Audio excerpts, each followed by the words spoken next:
Yo, this video is part of a playlist, so to watch them all, click the link down below. Alright, let's go. There are thousands of gods you don't believe in. What makes yours any different? So for this to be an argument against the existence of God like the title claims that it is, then there has to be a conclusion that says that God does not exist. So in other words, whatever he says could reasonably be followed by therefore God does not exist. In its current form, the argument goes like this. There are thousands of gods that you don't believe in.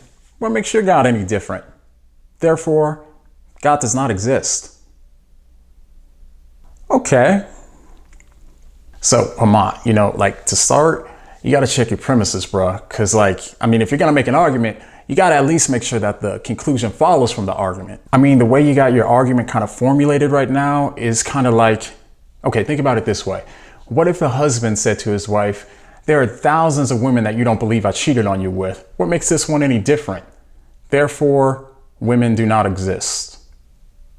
In the same way, even if I had no answer to what makes my God any different, it wouldn't follow that, therefore, God does not exist. All that would follow from that is that I have no good reasons for believing in the God that I believe in. But if God exists, he still exists no matter what I believe about him. Even if I believe that he didn't exist, he would still exist. But my guess is that this dude's probably smarter than that. He probably knows that it wasn't a good argument put in that form.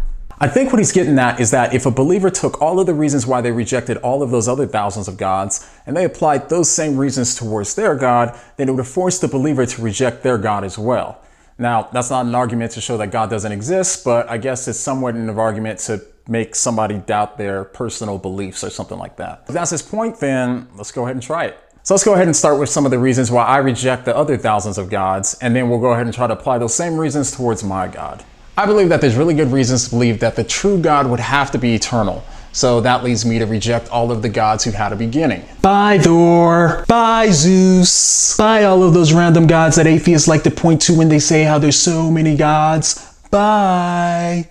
I also believe that there's really good reasons to believe that the universe is not eternal. So that led me to reject all of the concepts of God that in some way or another claim to be one with the universe. Bye pantheistic gods, smell you later. And lastly, I also believe that there's really good reasons to believe that God revealed himself through Jesus Christ, and this was further established by Christ raising from the dead. And this has led me to reject all of the other monotheistic religions that claim that Christ did not raise from the dead. Bye Judaism, bye Islam, toodles. I obviously don't have time to flesh out all those reasons here, but I have done so in other videos if you're interested, as have Mike and Cameron. But I hope you catch the relevant point. Even if we didn't have good reasons, the point would be the same. Remember, the argument was if I took the reasons why I rejected all of those other thousands of gods and I applied those towards my God, then it would have forced me to reject my God as well. But if I applied those towards my Christian beliefs, rather than forcing me to reject the Christian God, it actually gives me reasons to accept Christianity and to reject those other gods. So what makes my God any different? Well, the fact that he's real. And because I have good reasons to believe that he is.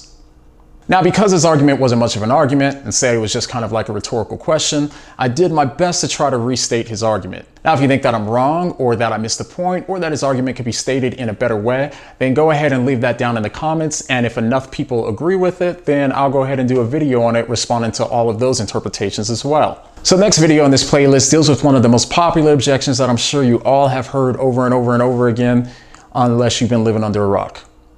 And if you've been living under a rock, then I'm not really sure how you're watching this video, but no matter what your status is, if you're not already in the playlist, then go ahead and click this link right here, and this will put you in the playlist, and then we will see you guys over there. All right, see you guys later.